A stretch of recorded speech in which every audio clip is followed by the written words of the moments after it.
No Rio Grande do Sul, mais de 2 milhões de pessoas foram afetadas, mais de 146 mortos e mais de uma centena de pessoas estão desaparecidas em decorrência de uma das maiores tragédias climáticas da história do Brasil.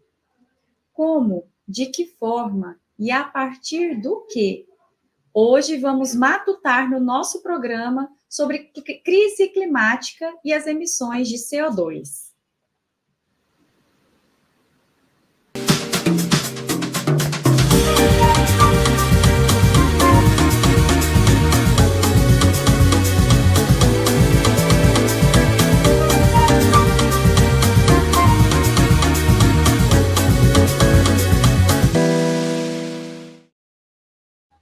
Olá, eu sou Thalita Franco, apresentadora do programa Matutando.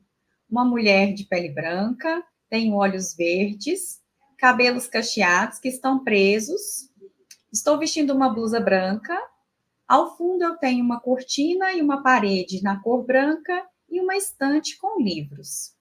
E o intérprete de Libras que está aqui conosco hoje é o Marcelo Bessa, um homem branco, de cabelo e barbas pretos, está vestindo uma blusa na cor preta e ao fundo uma parede na cor verde.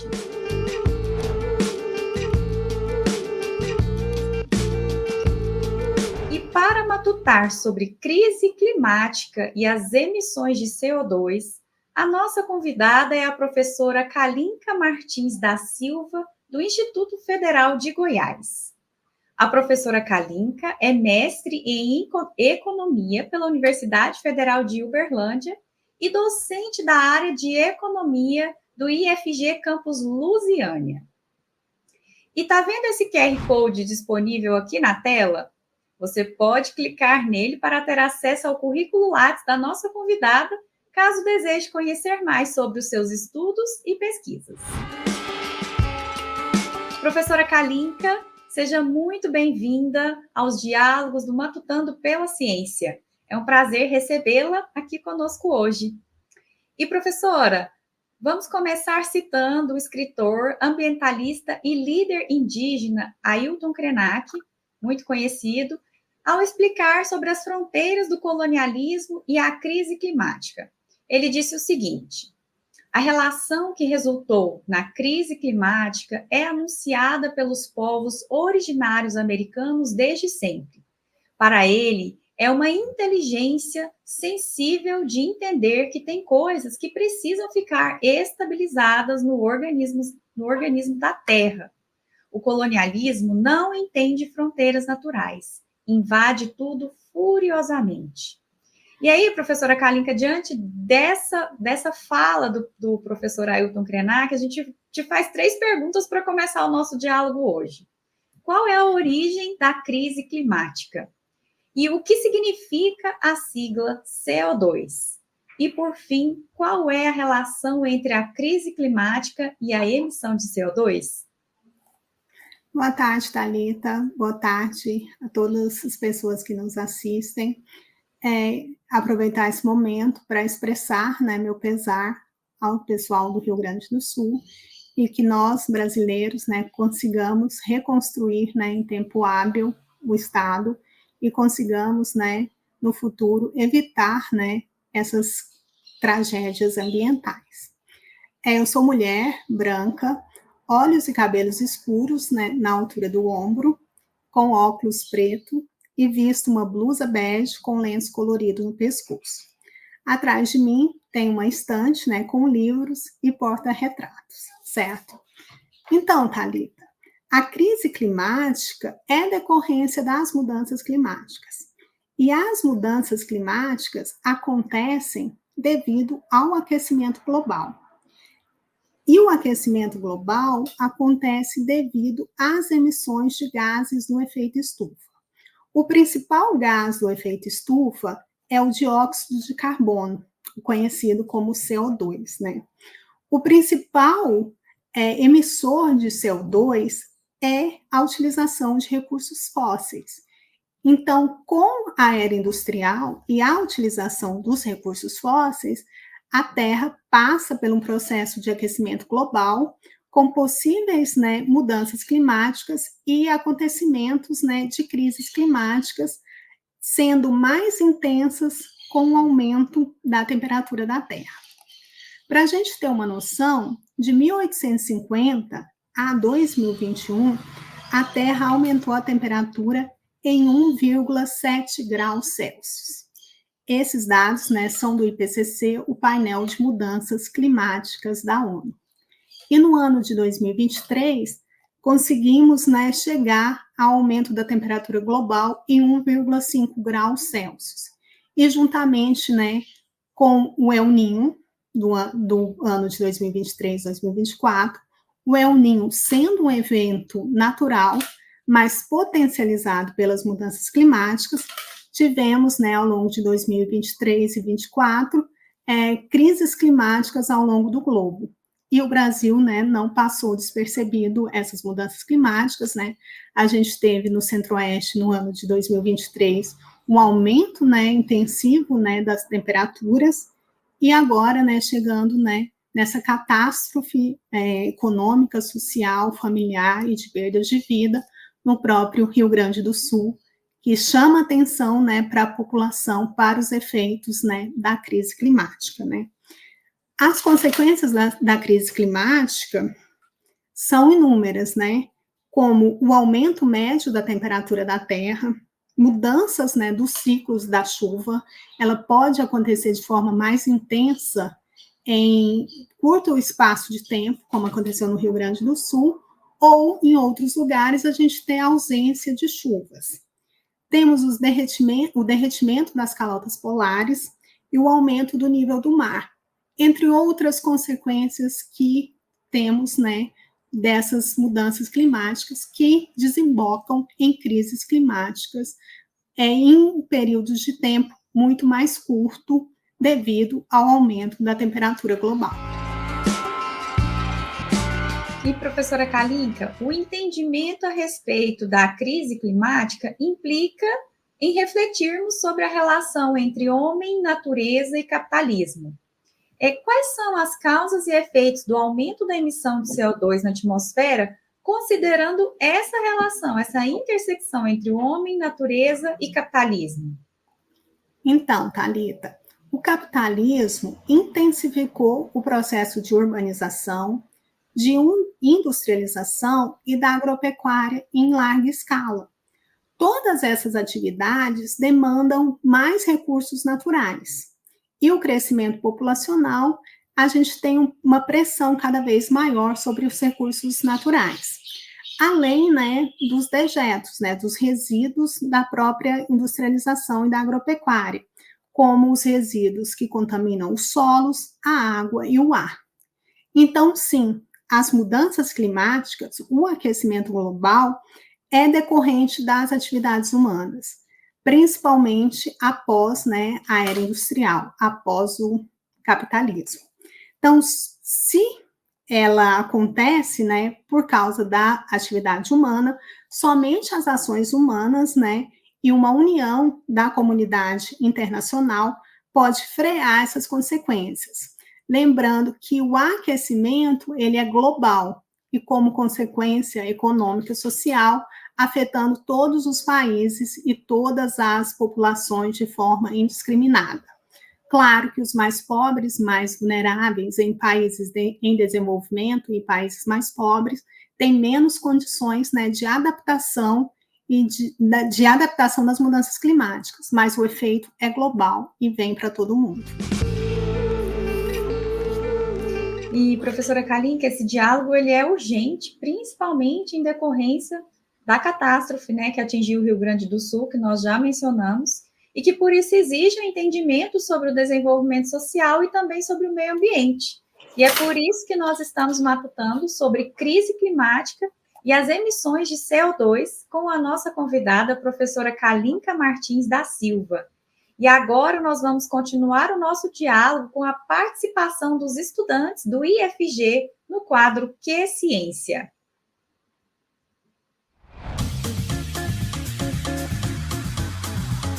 Oi, meu nome é João Vitor Dani, do curso Técnico em Vigilância em Saúde do campus Goiânia Oeste, e a minha pergunta é: qual é a importância de um evento científico para a ciência? Boa tarde, João Vitor. Obrigado pela pergunta.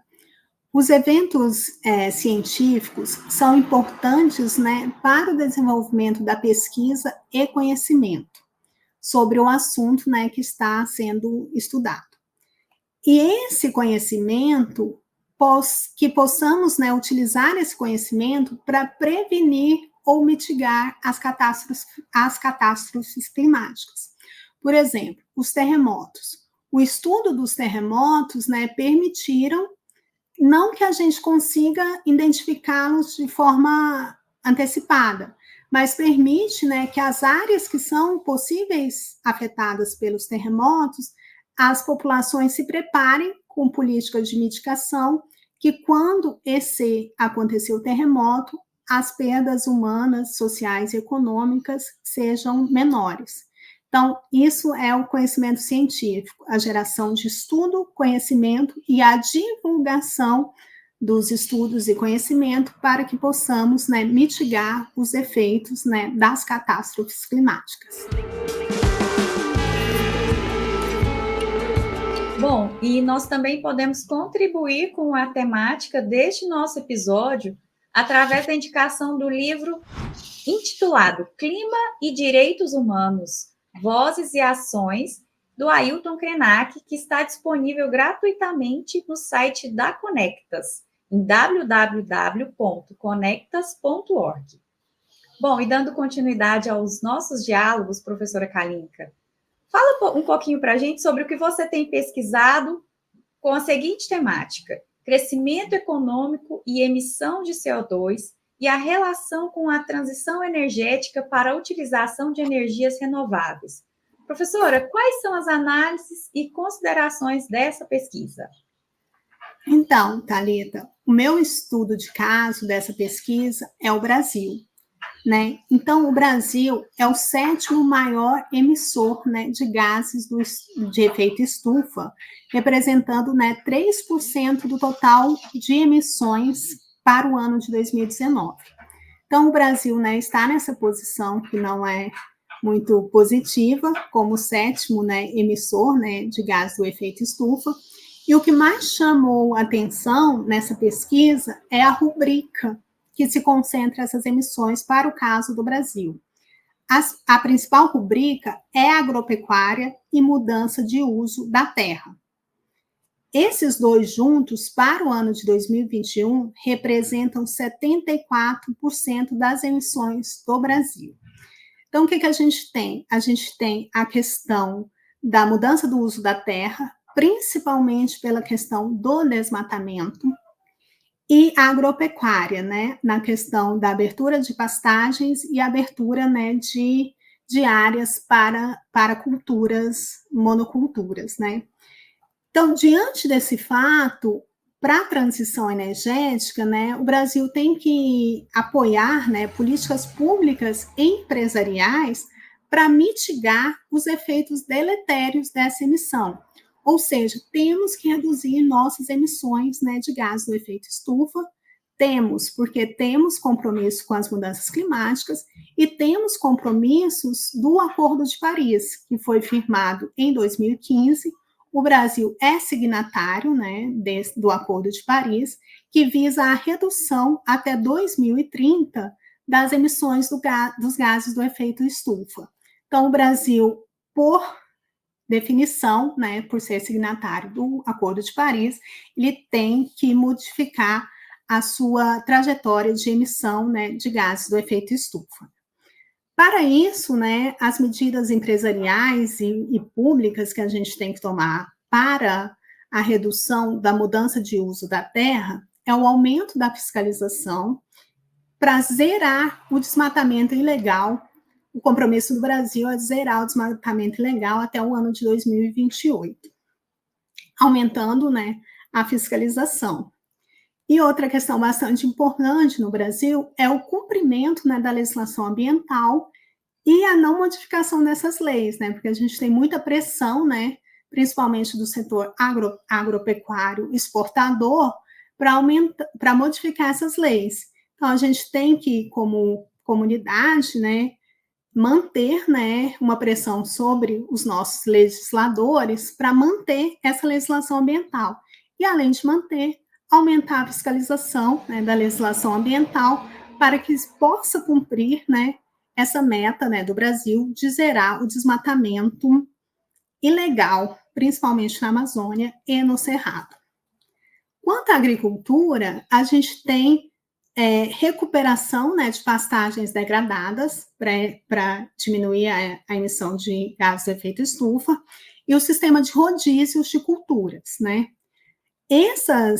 Esses dois quesitos, eles já estão contemplados, né, que a gente, no plano ABC e no plano ABC+, mas eles são somente 3%, né, na linha de crédito do financiamento do Plano Safra do ano de 2024. Então, seria interessante, né, por parte, né, das políticas públicas e empresariais, aumentar o incentivo para os produtores agrícolas, né, a ter políticas mais de manejo, né, do solo e da água, mais suscetíveis, né, com a questão do desenvolvimento sustentável. Na questão da pecuária, a gente tem, né, o manejo genético do rebanho e a modificação da alimentação dos animais. Isso reduziria a emissão de gás do efeito estufa, aí não do dióxido de carbono, mas sim do metano, que é o segundo gás, né, de gases do efeito estufa. E o Brasil é um dos maiores produtores emissores de metano. Então, nesse sentido, a gente conseguiria ter um sucesso na emissão dos gases do efeito estufa e contribuiríamos, né, nas metas globais de redução dos gases do efeito estufa. Professora Kalinka, e a partir dos seus estudos e pesquisas, como a crise climática tem afetado o bioma cerrado? Thalita, o bioma cerrado é o segundo maior bioma, né, do Brasil. É responsável, né, por partes da agricultura exportadora e da produção, né, de rebanho, né, também voltado para a exportação. Desde a década de 70 do século 20, o bioma cerrado foi considerado um bioma de sacrifício, ou seja, um bioma que pode ser utilizado indiscriminadamente para a produção de produtos, né, voltados para a pauta exportadora. Então, na década de 70, a partir da década de 70, o Brasil, né, fez várias políticas públicas para incentivar, né, a produção, principalmente da commodity soja e da produção de rebanhos, né, no Cerrado brasileiro. Isso, né, de forma indiscriminada, porque não é tão vigiado, vamos assim dizer, né, como a Amazônia, e o processo capitalista avançou, né, de forma intensiva, né, nos cerrados, aumentando o processo, né, de urbanização, de industrialização e dessa agropecuária em larga escala, né. Então, as consequências para isso, né, são devastadoras, né, como o impacto, né, nos ciclos das chuvas, né. Então, possivelmente, nos próximos anos, a gente vai ter mais dias de calor e seca, sem chuvas, né? Isso teria um impacto muito grande na agricultura, né, dos cerrados e poderá afetar, né, a alimentação mundial. Então, olhar para o bioma cerrado hoje é muito importante, né? E aquelas políticas públicas, é importante o incentivo à produção de cultivos, né, de cultivos que façam rodízio para preservar o solo, além, né, de conservação, né, dos pastos e recuperação dos pastos, né, para que eles possam, né, emitir menos gases do efeito estufa e se tornarem mais produtivos, né. Para você ter uma noção, o Cerrado já perdeu 41% da sua cobertura original. Hoje, né, no ano de 2024, 34% é destinado para a produção de pasto e 7% para a produção de soja, né? Outro ponto importante é a legislação ambiental, né? A legislação ambiental, ela limita e protege alguns aspectos do cerrado. E a gente tem pressão hoje da agricultura para expandir, né, essa produção no cerrado, o que seria mais catastrófico ainda, né? Então, é interessante a gente olhar o cerrado como uma fonte, né, de produção de alimentos, né, a nível nacional e a nível internacional. Então, colocar políticas públicas, colocar fiscalização e o cuidado com o cerrado, não considerar, né, um bioma secundário. Sim, importante preservarmos a Amazônia e o cerrado e os outros biomas brasileiros. Bom, professora, primeiramente eu gostaria de te agradecer, né, por estar aqui conosco. O nosso programa está caminhando para o fim, mas a sua participação hoje foi muito importante. Obrigada por compartilhar as suas ideias, incentivar, né, os estudos e pesquisas sobre a crise climática.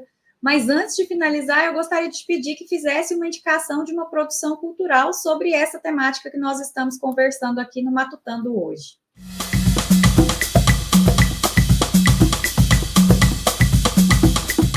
Tem um podcast da Rádio Novelo que chama O Tempo Quente, né? Então ele discorre, né, sobre essa questão das mudanças climáticas no Brasil. É bastante interessante para os nossos jovens aí que gostam, né, de ouvir podcasts. Além do podcast, pessoal, tem uma indicação de livro. O livro Primavera Silenciosa, da Raquel Cardonson, que trata, né, dos efeitos deletérios para humanos e animais da utilização, né, de defensivos agrícolas e de fertilizantes, né, nos Estados Unidos. Também é uma importante leitura para ampliar o conhecimento na área ambiental. Muito obrigado a todos e a todas pelo convite do Matutando e vamos aí discutir, né, essa questão bastante importante para os próximos anos e para gerações futuras. Obrigado e até mais. Nós é que agradecemos mais uma vez, professora Kalinka, foi muito bom matutar e aprender com você. E se você que está nos assistindo também tem vontade de propor um episódio e gravar com a gente, é só enviar um e-mail com seu nome e sua área de estudo para matutando@ifg.edu.br. E o nosso programa hoje fica por aqui. Siga as nossas redes sociais e continue acompanhando Matutando pela Ciência. Tchau, tchau!